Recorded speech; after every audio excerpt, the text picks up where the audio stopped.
Buenas noches, señores diputados, público en general, aquellos que están siguiéndonos por la transmisión en vivo. Mi nombre es William Hughes, vengo en representación del Frente Nacional por la Defensa de los Derechos Económicos y Sociales. Soy economista, trabajo el tema minero hace más de 30 años.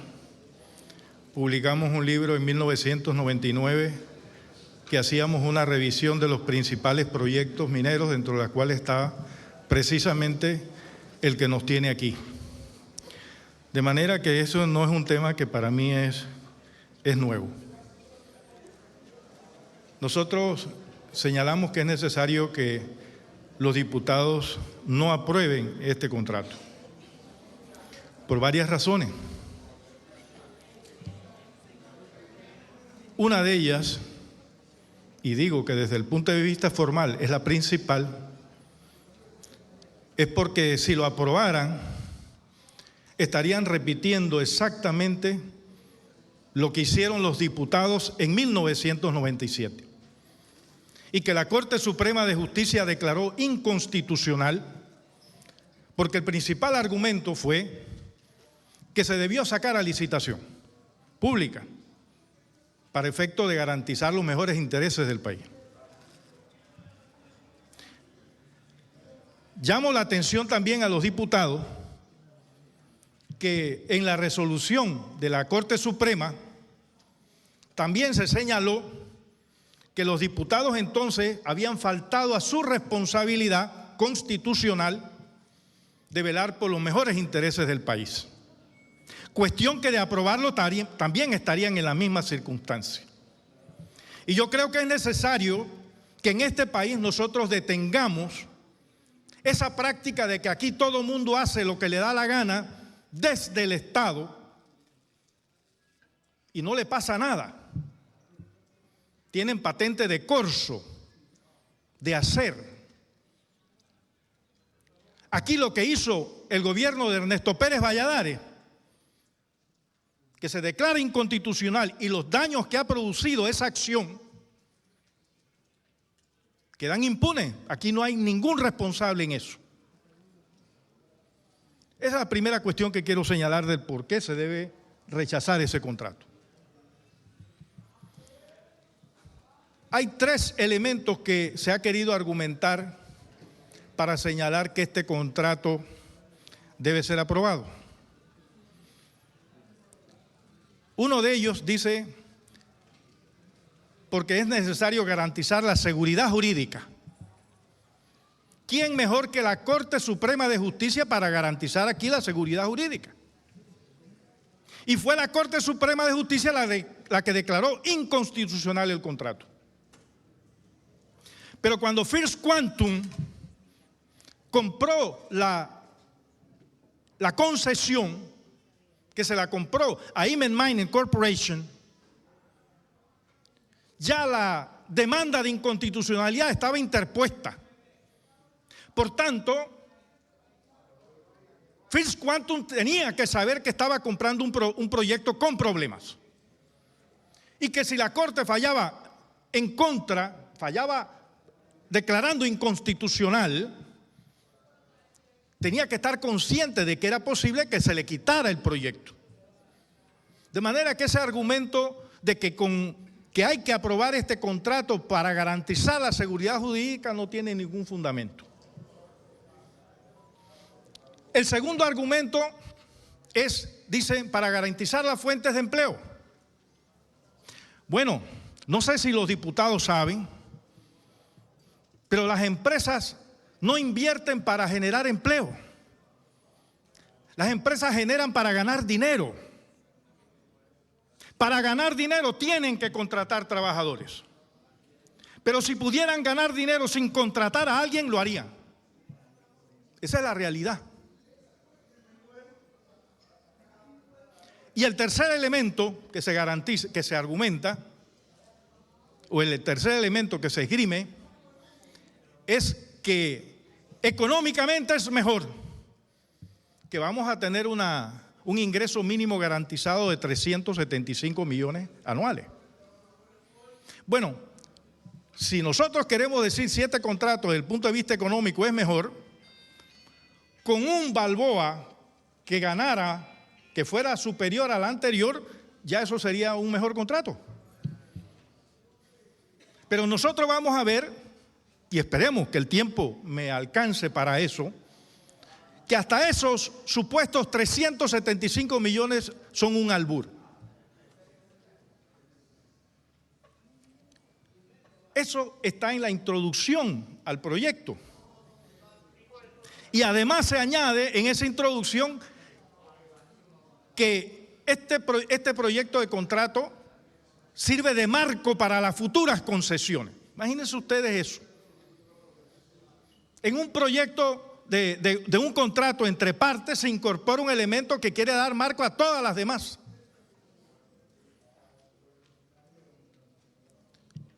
En materia económica, miren, los 375 millones tienen una serie de excepciones. Que si el precio llega a 2.75, por debajo de 2.75 ya se exonera de eso. Tiene 4 causales, cualquiera de las 4 que se cumpla, se le aplica. Que la producción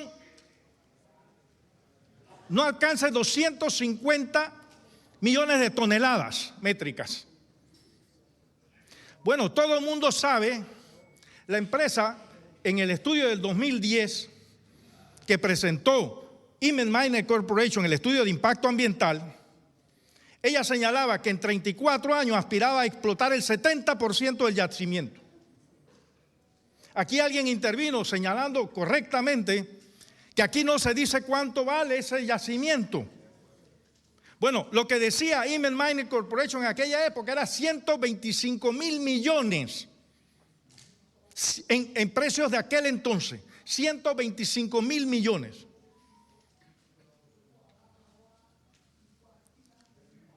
Y en ese estudio, la empresa señalaba que la inversión, fíjense, que la inversión sería 1.900 millones. Adrian Resources, en el año 1996, presentó un estudio de prefactibilidad que decía que la inversión iba a ser de 400 millones, de 400 a 500. La empresa antes de todo este conflicto nos dijo que era 5.000 millones. Después la subió a 7.000 y hoy hablan de 10.000. Y nosotros no tenemos formas de saber, porque las fuentes son los mineros. Miren, yo no culpo que los mineros, de los que viven de la minería, defiendan su trabajo. Yo no los culpo por eso. Upton Sinclair, un literato estadounidense, se le atribuye una frase que dice: es muy difícil que un hombre comprenda algo cuando su salario depende de que no lo comprenda. Eso es. Si aquí un minero se para a defender el proyecto minero y a decir que la minería es buena, hombre, ¿qué debemos esperar? ¿Que diga que es mala? No, son opiniones interesadas. Interesadas. Pero volvemos al tema de los 250,000 toneladas como criterio para que la mina no pague el llamado ingreso mínimo garantizable. El proyecto presentado por Inman en el año 2010, 70% iba a explotar el yacimiento en 34 años. Pero establecía los primeros años la cantidad de toneladas iba a ser superior. Y a medida que iba avanzando la explotación del proyecto, la cantidad de explotación iba a ir disminuyendo. O sea que es muy probable, miren, y esta empresa ha acelerado la explotación, la cantidad de material que está sacando es superior a la que decía Inman Miner Corporation en su estudio de factibilidad del 2010. ¿Por qué? Porque los camiones que habían en aquella época, el camión más grande era de 250 toneladas. Hoy hay camiones de 500 toneladas. En Estados Unidos hay una mina, solo como referencia, que para ir de la cima al fondo del hoyo se recorren 842 kilómetros.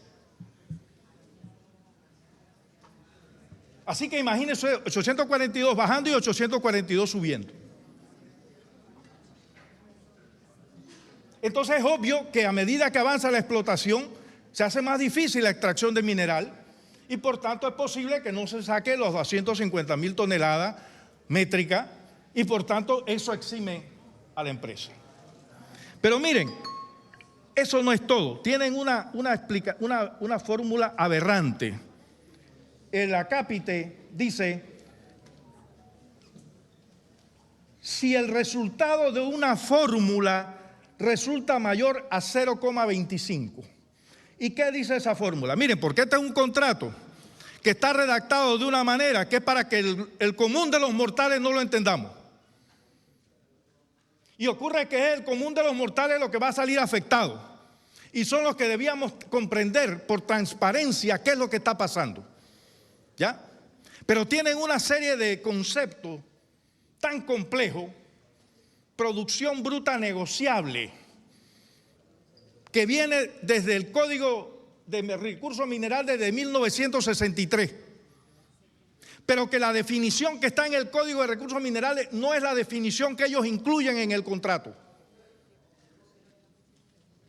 ¿Pero qué es eso de producción bruta negociable? Una complejidad que yo les digo que aquí es tan complejo saber cuánto le deben dar de regalía a la empresa que nosotros no tenemos capacidad para auditar, porque incluye hasta deducciones de costos de refinamiento.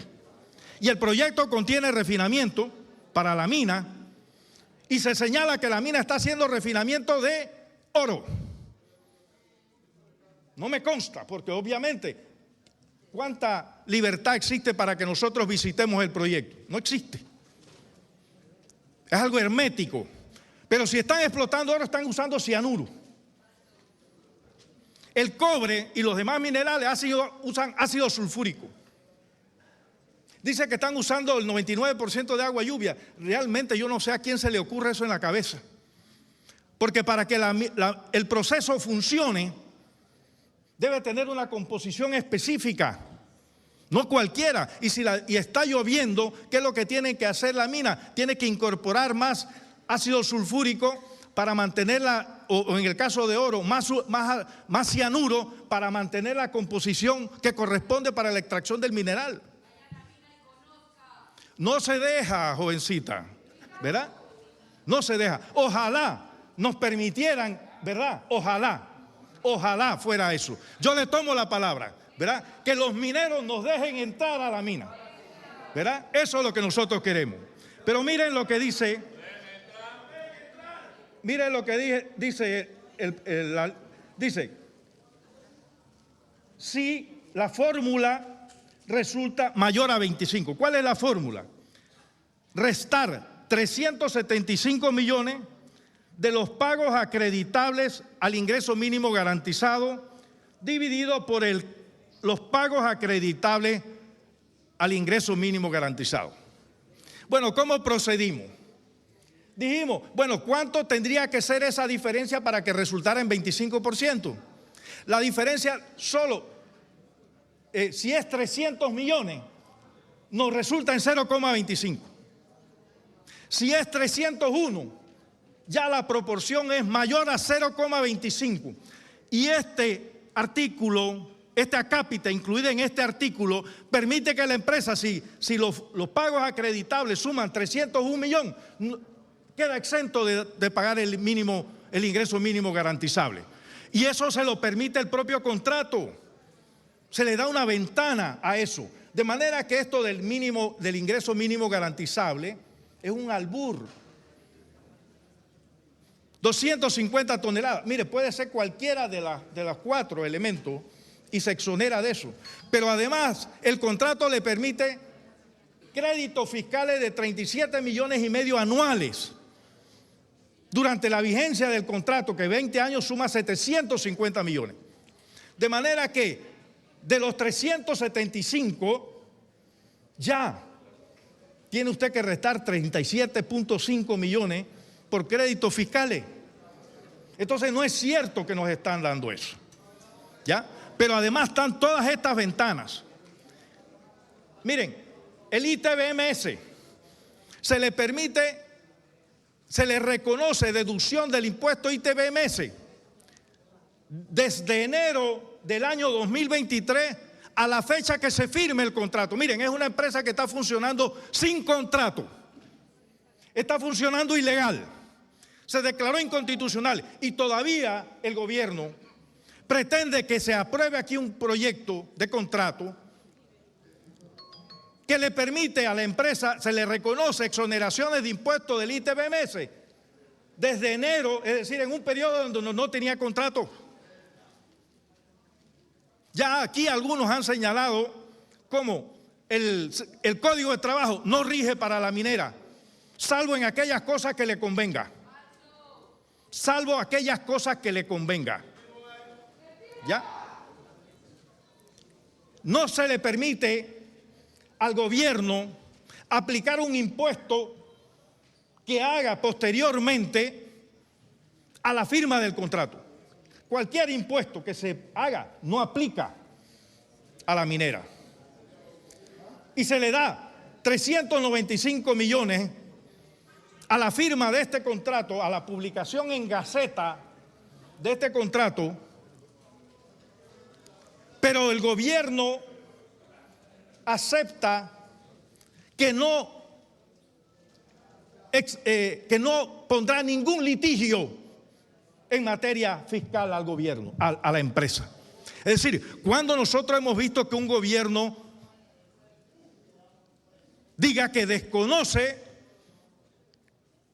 que acepte que no va a interponer ninguna acción legal contra la empresa, aunque después encuentre que la empresa evadió impuestos, ya no lo puede aplicar, ya no lo puede hacer. Y ese contrato está permitiendo eso. Entonces, en materia ambiental, miren, se permite que el estudio de impacto ambiental del año 2010 valga ahora. Son circunstancias nuevas. Se trata de un nuevo contrato, no es el mismo, no puede valer ese estudio de impacto ambiental. Necesitaríamos hacer un nuevo estudio de impacto ambiental, hacer auditoría de qué es lo que ha estado pasando allí. Pero nosotros, como Estado, quienes gobiernan, quienes administran el Estado, tienen una actitud frente al capital extranjero de arrodillamiento. Le quedan 2 minutos para su intervención, señor Guzmán. De arrodillamiento. Aquí estamos dándole un mensaje a las empresas extranjeras que pueden hacer aquí lo que les da la gana, que nosotros se lo legalizamos. Aquí anteriormente dijeron, pero si es que ya la mina está operando, ¿qué vamos a hacer si ya está operando? ¿Verdad? Se tomaron terrenos que no estaban concedidos, hicieron las tinas de lixiviación. ¿Qué dice el ministro de Ambiente? Ese es el tipo de gobernante que nosotros tenemos. Hay que legalizarlo si ya tienen la construcción. Entonces nosotros estamos dándole un mensaje al capital extranjero que aquí pueden venir y hacer lo que le da la gana. Por eso algunas empresas extranjeras de la minería han puesto en su página web: Panamá es amigable con la minería. Lo tienen en su página web, porque así nosotros somos. Hay un artículo en el proyecto de ley donde el gobierno se compromete a no hacer prácticas discriminatorias. Pero yo me pregunto, ¿y todo lo que está concediendo el gobierno a esa empresa no es discriminatorio contra todas las otras empresas que tienen que pagar todos y cada uno de sus gastos todos los días? Pero si es discriminatorio a favor mío, dice la empresa, eso es bueno. Si es discriminatorio contra mí, eso es malo. Entonces, señores diputados, por favor, no cometan el mismo error que cometieron sus pares en el año 1997. Y es muy probable que algunos de los que están aquí estaban en aquella época. Porque aquí hay diputados que tienen años, porque están secula seculori aquí. Se terminó su tiempo, expositora. Entonces convoco a los diputados a que rechacen este contrato.